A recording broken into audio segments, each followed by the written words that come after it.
Como os líderes devem utilizar as finanças da igreja? É o tema do nosso novo vídeo. Sejam bem-vindos a este humilde canal.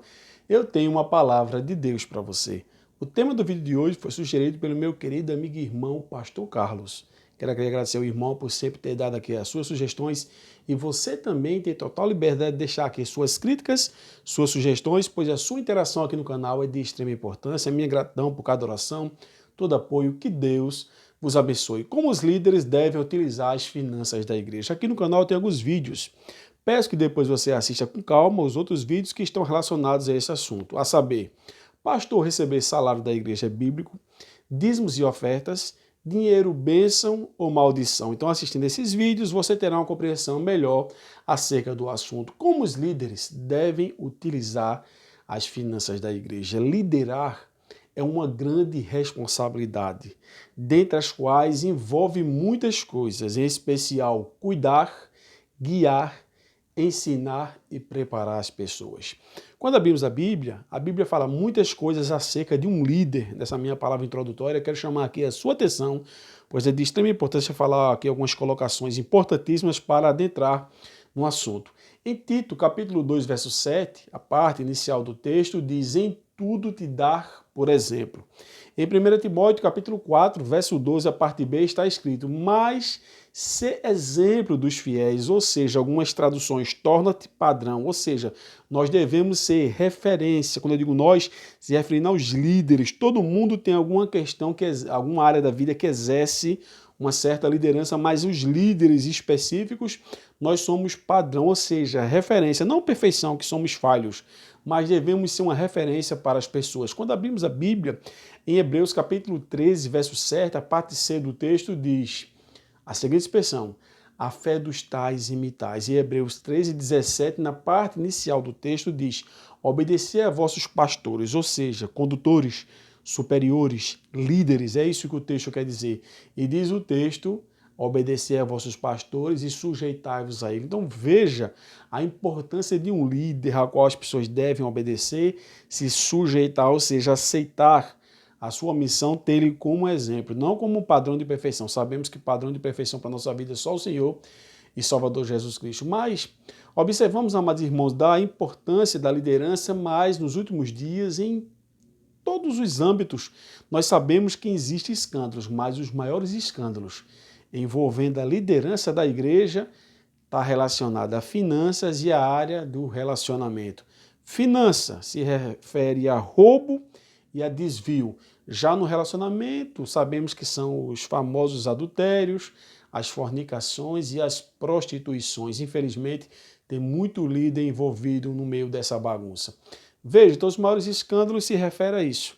Finanças e relacionamento. Agora, o que diz a Bíblia sobre finanças? Quando abrimos a Bíblia em Eclesiastes, capítulo 5, verso 10, a parte A diz: o que amar o dinheiro nunca se fartará de dinheiro. Ou seja, o amor é algo tão exacerbado, tão grande, que ele nunca se farta. É uma cobiça insaciável, podemos dizer assim. Aí quando chegamos em 1 Timóteo, capítulo 6, verso 10, o negócio fica mais sério. Diz o seguinte: porque o amor do dinheiro, diz o texto, é a raiz da espécie de todos os males. Veja, o problema não é o dinheiro, o problema é o amor. É deixar o dinheiro ser senhor da sua vida. E diz mais o texto: e nessa cobiça alguns se desviam da fé, se transpassa a si mesmo com muitas dores. Então, feito eu falei, assista alguns vídeos aqui que você vai entender. Repetindo: pastor receber salário da igreja é bíblico, dízimos e ofertas, dinheiro, bênção ou maldição. Você vai entender. Lá eu dou detalhes mais específicos para esse vídeo não ficar muito longo. Então, amados irmãos, o apóstolo Pedro, quando ele falava acerca dos últimos acontecimentos, acerca dos falsos mestres, ou seja, os falsos líderes, ele dá uma marca exclusiva, tanto Pedro quanto Paulo. Pedro, em 2 Pedro, capítulo 2, verso 3, 2 de Pedro, capítulo 2, verso 3, a parte A diz: e por avareza, guarda essa palavra, por avareza, farão de vós negócio com palavras fingidas. Até tem um vídeo aqui também que me veio agora à memória, a prostituição da fé. Assista também,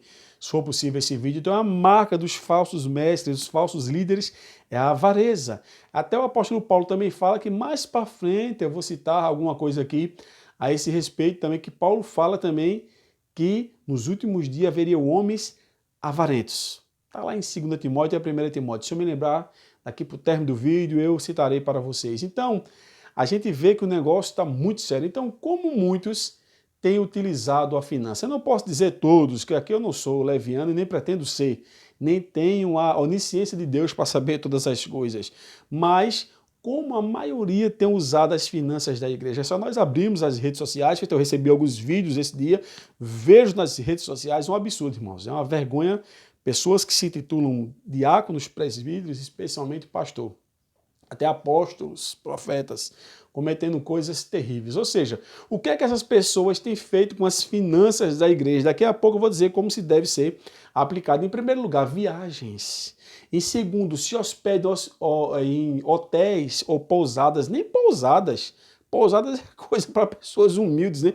Não estou dizendo que é só para humilde, mas assim, dessas pessoas que estão em alto nível, né? Você vai entender o que eu estou falando aqui.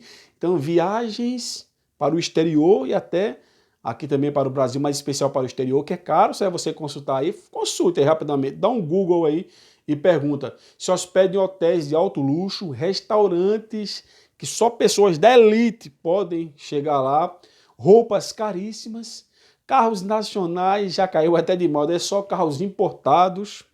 Agora eu te pergunto, isso a custa de quê? Do seu trabalho, do suor do seu rosto? Não, a custa dos fiéis. Infelizmente, irmão, é com vergonha, é com extrema tristeza que eu gravo esse vídeo para dizer para você, porque nós devemos orientar as pessoas e condenar certas práticas. É isso que estamos fazendo aqui, não passando o papel de perfeição e acusando nada ou alguém, mas esses falsos líderes que tinham que, desculpe minha expressão, tomar vergonha na cara, irmãos, e seguir o que diz as Sagradas Escrituras, ou seja, carros caríssimos, hotéis. É complicado. Vamos seguir o raciocínio. E o que é que eles fazem, irmãos? Eles se utilizam da manipulação. Meu Deus, o negócio é sério. Para induzir as pessoas a ofertar. Agora eu te digo, mas não no verdadeiro sentido do que é ofertar, e sim para tirar proveito. Que se fosse incentivar as pessoas a ofertar, como daqui a pouco eu vou falar alguma coisa aqui, contribuir com os dízimos e ofertas, no verdadeiro sentido, do que rege a palavra, ok, mas não é bem assim. Repita, eles se utilizam, só é você ver aí nas pregações desses supostos líderes, que não pode ser nem chamado de líder, é um absurdo. Mas o senhor não falou aqui que ninguém é perfeito? Sim, mas tem coisas que não estão na qualificação para a pessoa ser um líder, especialmente essa, irmãos. São os charlatões, são os lobos vestidos de pele de ovelha, como dizem algumas pessoas. Então veja só, eles se utilizam da manipulação para induzir as pessoas a ofertar, mas não no verdadeiro sentido do que é uma oferta, e sim para tirar proveito disso, para as suas viagens, para os seus passeios, para o seu bel prazer. E os líderes, como é que fica? Daqui a pouco eu falo. Agora você me pergunta, irmãos, é errado um pastor ele receber salário da igreja, um líder? Aqui no canal tem um vídeo que eu sugeri para você no começo. Se é lícito, né? Se o pastor receber salário da igreja, assista por gentileza. Não, não é errado. Quando abrimos a Bíblia em 1 Coríntios, capítulo 9, verso 14, 1 Coríntios 9, 14 diz: assim ordenou também o Senhor, se referindo o apóstolo Paulo aqui a Jesus, que os que anunciam o evangelho, que vivam do evangelho. Depois, para não ficar muito longo, você leia Mateus 10, 10 e 1 Timóteo capítulo 5, verso 18. Mateus capítulo 10, verso 10, 1 Timóteo 5, 18, que você vai entender o porquê eu estou dando essa afirmativa, baseando-me também em 1 Coríntios 9, 14, que diz: assim ordenou o Senhor, assim também ordenou o Senhor que os que anunciam o evangelho, que vivam do evangelho. Não é errado, mas ele deve trabalhar. Assista lá o vídeo que eu dou mais detalhes. Agora, para responder o tema da mensagem, que talvez seja a sua dúvida, é o seguinte: como deve-se utilizar as finanças da igreja, ou seja, os dízimos e as ofertas? Quando abrimos a Bíblia em Número, capítulo 18, eu estou com a minha Bíblia aberta aqui, versículo 21 e 28 nos diz aqui a princípio para quem eram os dízimos e as ofertas, em especial os dízimos. Números 18, esse aqui eu tenho que ler esses textos, 21 e 28. Números 18 e 21. E eis que os filhos de Levi tenham dado todos os dízimos em Israel por herança, pelo seu ministério que exerce o ministério à tenda da congregação. Verso 28. Assim também oferecereis ao Senhor uma oferta alçada de todos os vossos dízimos que receberei dos filhos de Israel, e deles darei oferta alçada do Senhor a Arão, o sacerdote. A princípio, os dízimos eram para os levitas e os sacerdotes, mas também tem outras referências para que eram os dízimos. Por isso que eu sugeri, assiste o vídeo Dízimos e Ofertas. Deuteronômio capítulo 14, iremos ler o versículo 28 e 29. Deuteronômio 14, 28 e 29 diz: Ao fim de 3 anos, tirarás todos os dízimos da tua colheita no mesmo ano e o recolherás dentro das tuas portas. Versículo 29, Deuteronômio 14. Então virá o levita, pois nem parte nem herança tem contigo. O estrangeiro, o órfão, a viúva que estão dentro das tuas portas comerão e fartar-se-ão para que o Senhor teu Deus te abençoe em toda a obra que as tuas mãos fizerem. Para quem é os dízimos? Números 18, 21 para os levitas, que eles não tinham herança. Para quem eram os dízimos, Números 18, 28 para os sacerdotes.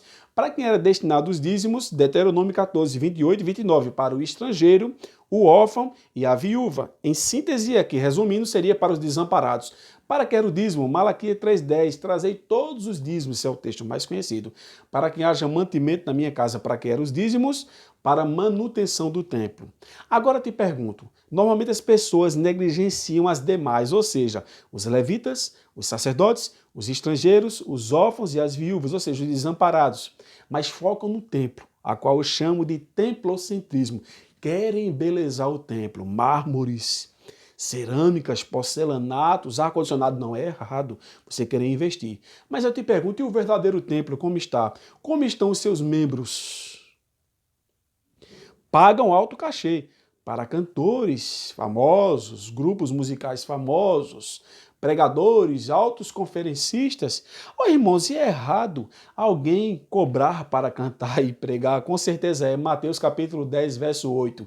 Mateus 10, 8, palavras de Jesus. Curai os enfermos, limpai os leprosos, ressuscitai os mortos, expulsai os demônios, de graça recebeste e de graça dai.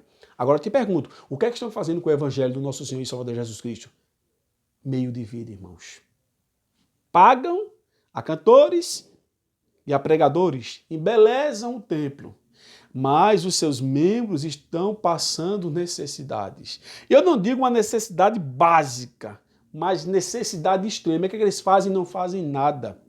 Existem igrejas sérias, igrejas compromissadas que têm assistência social, que ajudam as pessoas, deveriam ajudar mais, fato, mas ajuda, faz alguma coisa.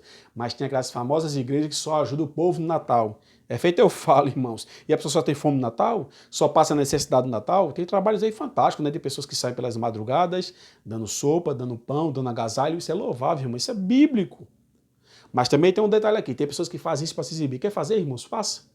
Peça até numa rede social, mas tem pessoas que postam ali, irmãos, dando um pratinho de sopa ou cobertor. Aí é para estimular, irmãos, estimular, propaganda. Desculpa a minha expressão, a desgraça dos outros. Quem tem vergonha não faz vergonha, irmãos. Quer ajudar, ajude, como diz a Bíblia, que dá a mão direita, que a esquerda não veja. Ou seja, faça em off. Quer divulgar? Divulgue o tema da campanha, pedindo contribuições para ajudar. Isso é louvável, até eu ajudo. Mas postar fotos, irmãos, eu não concordo com isso, não. Então negligenciam, irmãos, as demais áreas que devem ser investidas, os dízimos e as ofertas, e focam só no templo. E o salário do líder. E os membros, como é que ficam? Um absurdo, irmãos. Pagam cantores, pregadores, não querem dar 1 quilo de feijão a seus membros. Então, irmão, fazem campanhas absurdas. Até tem um vídeo aqui também no canal que eu falo sobre igreja, casa de oração e campanhas. Mas para que são essas campanhas, irmãos? Tem até títulos. Mas, quando você vai ver, sempre é para o seu bel prazer. E os líderes, não estão nem aí. Tudo é à custa dos fiéis. Você tem que dar isso, tem que dar aquilo, tem que dar isso e aquilo. Afinal de contas, só o líder que usufrui. E os membros estão indo de mal a pior. Eu sei o que eu estou falando, não é só aqui na cidade onde eu moro do bairro, não. De uma forma geral. Só é você dar o clique aí nas redes sociais que você vê o que eu estou falando. E no que se refere à oferta, irmãos, dízimo, sabemos que a palavra dízimo significa 10ª parte. Naquela época era produto agrícola, hoje pode ser também dinheiro, naquela época também. Naquela época era mais um produto agrícola, hoje se refere mais assim à parte financeira. Mas veja só, e as ofertas? Fica estipulando valores absurdos, você tem que ofertar X, Y, H? Não, irmãos. O que é uma oferta? 2 Coríntios, capítulo 9, verso 7. Pode ver. Eu não estou aqui falando o que os pais da igreja falam, não tirando o mérito deles, ou os líderes, ou regras denominacionais, também não quero tirar o mérito. Estou falando o que diz as Sagradas Escrituras. Peço até perdão porque o vídeo ficou um pouco longo, mas era necessário, irmão, dar essas colocações. O que é uma oferta? Veja só, 2 Coríntios 9, 7. Cada um contribua segundo propôs no seu coração, não com tristeza ou por necessidade, porque Deus ama o que dá com alegria. Dízimo, 10ª parte, o que se ganha. Oferta é aquilo que você propõe no seu coração. Já um voto, propósito ou promessa, aí é com você e Deus. Pode ter uma consonância, ou seja, um acordo entre a comunidade que você faz parte, cristã. Vamos fazer isso em prol a uma determinada causa, ok. Voto, promessa é uma coisa. Oferta, dá-se o que se puder dar e desejar dar. Dízimo é 10ª parte. Passou disso é invencionista. Feita falar que é no vídeo dízimos e ofertas. Inventaria dízimo agora ao Pai, ao Filho e ao Espírito Santo. Para quê? Dízimo ao Pai, ao Filho e ao Espírito Santo. Não existe isso. Isso é antibíblico. Absurdo, irmãos. Como os líderes devem utilizar as finanças da igreja? Foi o tema desse nosso novo vídeo que acabamos aqui de transmitir essa mensagem para você. Agradeço a todos vocês que vão assistir esse vídeo, que vão compartilhar. Deixa aqui na barra de comentários quais são as vossas opiniões acerca do assunto. Eu sei, irmãos, que o negócio aí fora está muito complicado. O líder deve dar um exemplo, o líder ele deve guiar o povo, ensinar o povo, preparar as pessoas, jamais ver as pessoas como meio de vida ou tentar sugar as pessoas como nós temos visto aí, mas sim ajudar, abraçar, acolher. Esse é o verdadeiro papel do líder. O dízimo é para isso, para os levitas, os sacerdotes, para o estrangeiro, os órfãos, as viúvas, né, os viúvos. A manutenção do templo não é só um salário para o líder e embelezar o templo, é muito mais que isso. Invista também nas campanhas das assistências sociais, se a igreja tem campanha para isso aí, então doe o que você puder doar, um doa uma fuba, um doa um feijão, uma bolacha, enfim. E assim você monta, que seja uma cesta pequena, irmão, mas o pouco com Deus é muito, Deus pode colocar a mão dele ali, eu creio que ele coloca, abençoar e multiplicar ali, saciar a fome das pessoas que estão passando necessidade, enquanto muitos estão aí nos hotéis, viagens de luxo, carros importados, roupas caríssimas, relógios, joias. Não estou dizendo que é errado, irmãos, as pessoas têm essas coisas boas, não é errado não. A Bíblia diz que Deus ama a prosperidade do seu servo. Diz a Bíblia que ele nos dá enquanto dormimos, está escrito isso. Então Deus gosta de abençoar o seu povo. Ele veio para dar vida e vida com abundância, diz os textos sagrados. Mas por isso é necessário a obediência e sim fazer o certo. Ou seja, através do fruto do nosso trabalho, como eu trabalho, como eu creio que você também trabalha. Mas se você é um líder, recebe uma ajuda ministerial, isso é bíblico, eu sei que não é errado. Mas não vai, irmãos, querer sugar os fiéis, não vai querer tirar proveito disso, não vai querer pegar as finanças da igreja, o que é sagrado, irmãos, e tentar usufruir para o seu bel prazer, deixando a casa do Senhor, especialmente os seus liderados, os membros, ou seja, o corpo de Cristo, padecer por conta da tua irresponsabilidade, meninice e falta de maturidade. Fica aqui um alerta para todos vocês. Peço perdão porque o vídeo ficou um pouco longo, mas foi necessário fazer todas essas colocações. Um forte abraço, que Deus os abençoe.